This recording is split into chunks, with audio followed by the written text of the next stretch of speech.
इज्जतदार आदमी। अरे दूसरों की इज्जत से खेलता है वो।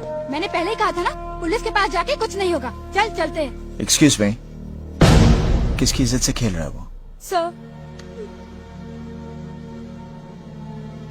देखो, डरो मत, बताओ।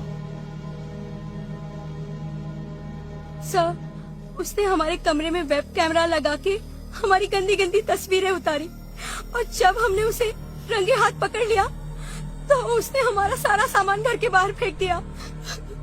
फिर जब हमने अपना पैसा वापस मांगा तो उसने हमें धमकाने की कोशिश की।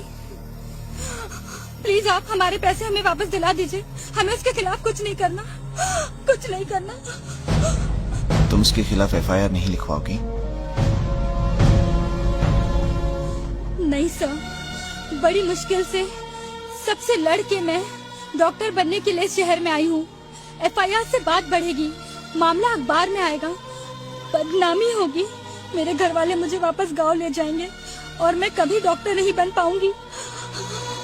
घबराओ मत, तुम डॉक्टर जरूर बनोगी।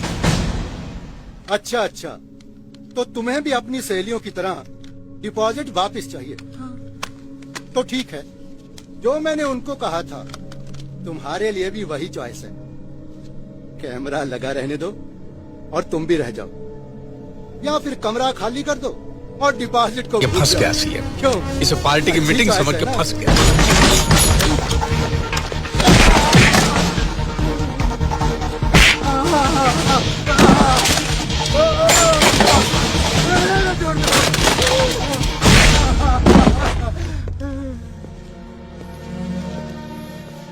आप लोग डॉक्टर बनना चाहते हैं ना?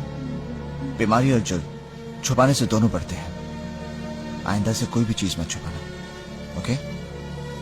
All the best.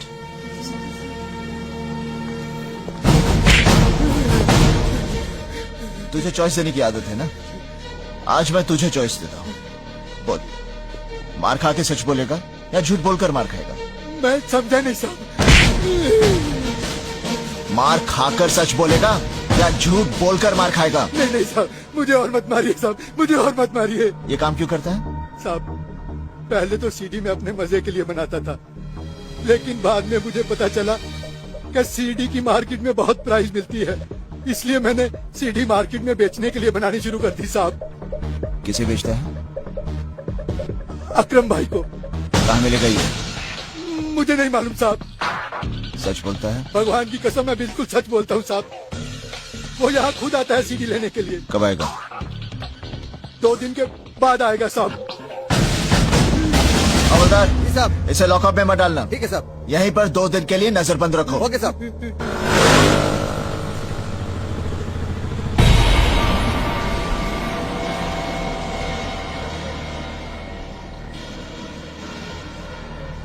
नमस्कार, आज हम आपको एक सनसनीखेज लाइव कवरेज दिखाने वाले हैं।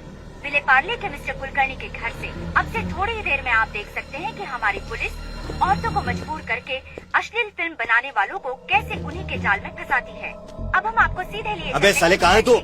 हाँ भाई, बस पहुँच रहा हूँ। तुझे पहुंचाने तेरे ससुराल वाले भी भारत लेकर खड़े हैं वहाँ। हमारे वरिष्ठ संवाददाता श्री राजीव प्रसाद। चल पतली गली से निकल। राजीव, क्या हुआ भाई? राजीव वहाँ अबे क्या हो रहा कोची, है? ये पुलिस वालों की हिलने डुलने की खबर हमेशा न्यूज चैनल पे दिखाई देती है। अपने धंधे में रहने के लिए न्यूज चैनल देखना बहुत जरूरी है, समझा क्या? हाँ समझा भाई। चल अब निकल, कुलकर्णी का भांडा फोड़ होने वाला है। थोड़ी देर में अक्खा हिंदुस्तान उसको टीवी पे देखेगा। कहीं जाइएगा नहीं, बने रहिए हमारे साथ, क्योंकि केवल हम दिखाते हैं आने वाले कल की खबर आज।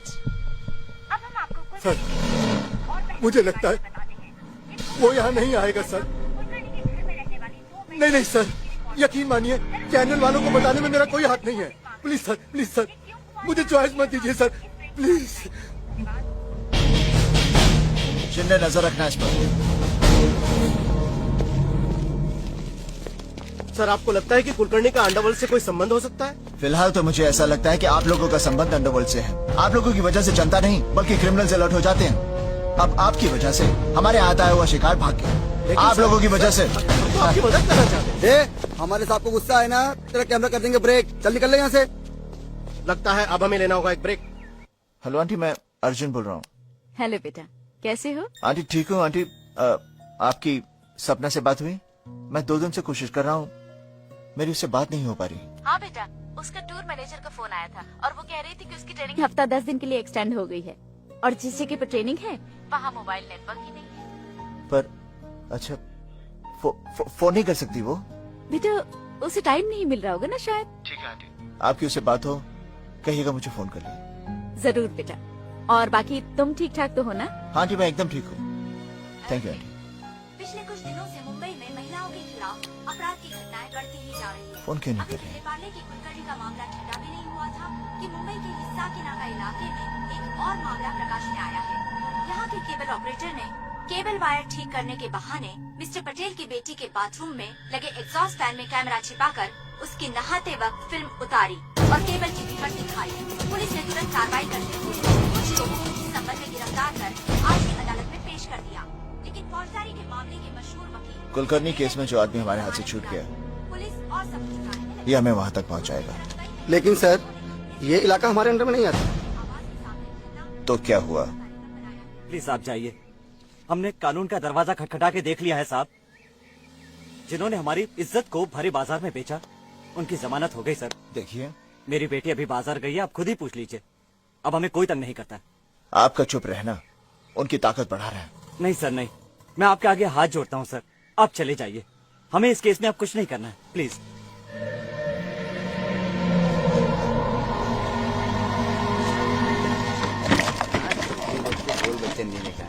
सही बोल रहे हैं, आइटम आ रहा बॉस।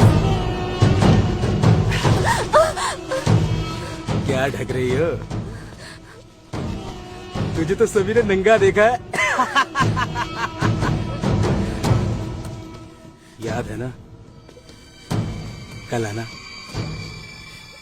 तेरी नई फिल्म बनानी है। ए, देख लो। ओए, तमाशा हो रहा है क्या? देख लो यहाँ से। ओए, हटा।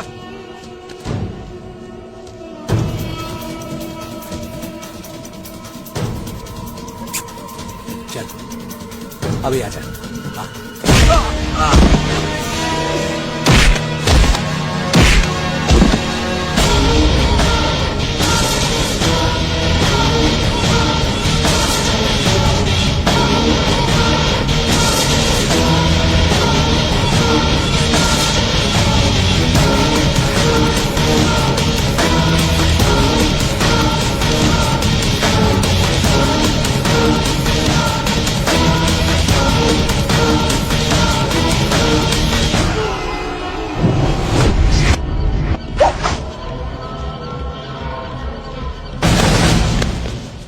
ओए, तू मेरे को जानता नहीं, मैं कॉर्पोरेटर का सगा भतीजा हूँ। अच्छा, हवलदार,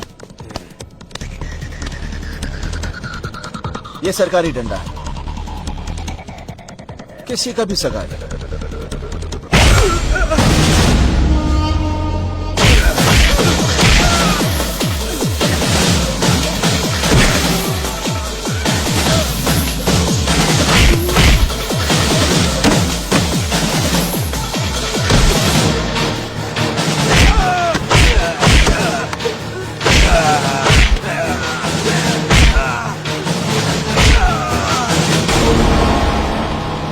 हवलदार। Yes sir.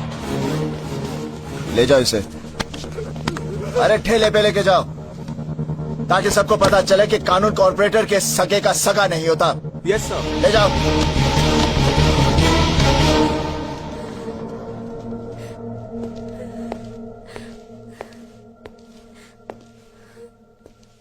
अब क्यों रो रही हो? सर ये 2 दिन के बाद फिर छूट जाएगा, इसके बहुत बहुत ऊपर तक है सर। पगली, तेरे आंसुओं की पहुंच ऊपर वाले तक है, और मैं भी वही करता हूं जो ऊपर वाला कहता है, वो नहीं जो ये ऊपर वाले कहते हैं। घबरा मत, उसे मैं जेल से छूटने नहीं दूंगा। Thank you sir, thank you very much. अच्छा घर जा।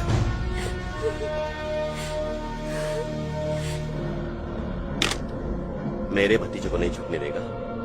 अरे उसे तो मैं बचा लूंगा, पर तुझे कौन बचाएगा? साला।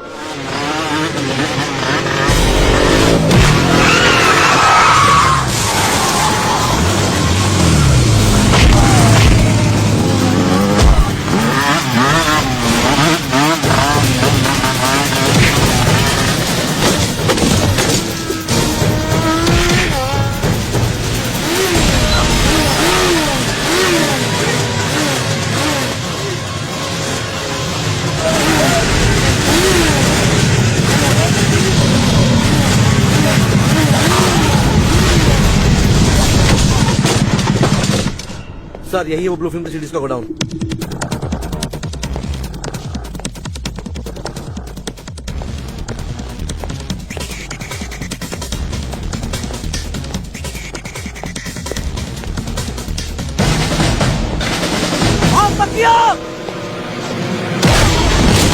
ले जा इसको।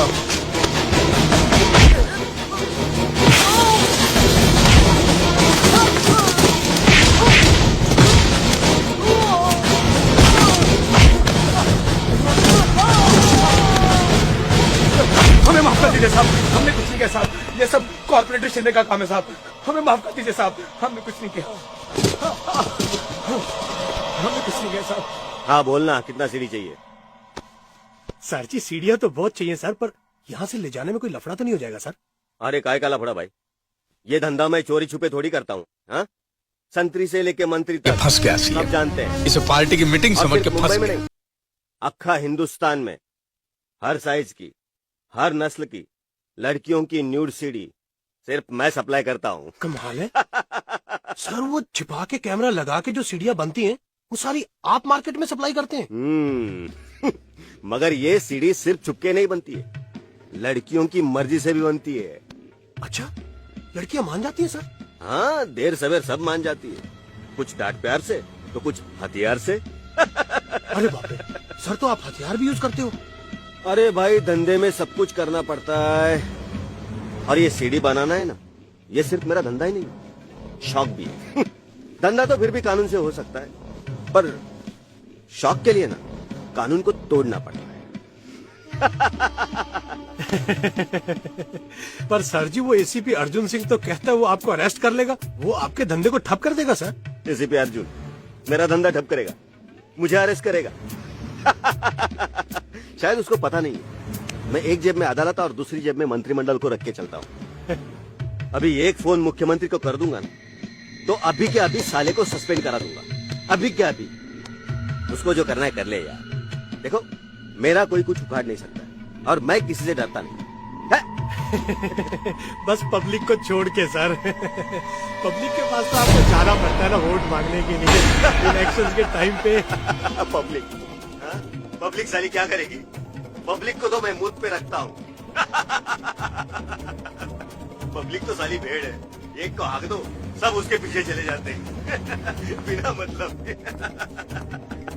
साहब आप टीवी पर आ रहे हैं? अरे यार, ये टीवी वाले भी दिन भर एक ही न्यूज दिखाते रहते। कल जो गणपति मंदिर में मैंने मुख्यमंत्री को माला पहनाई थी ना, वो दिखा रहे होंगे। नहीं, आप लोग जो बात कर रहे हैं वो टीवी पे आ रहा है।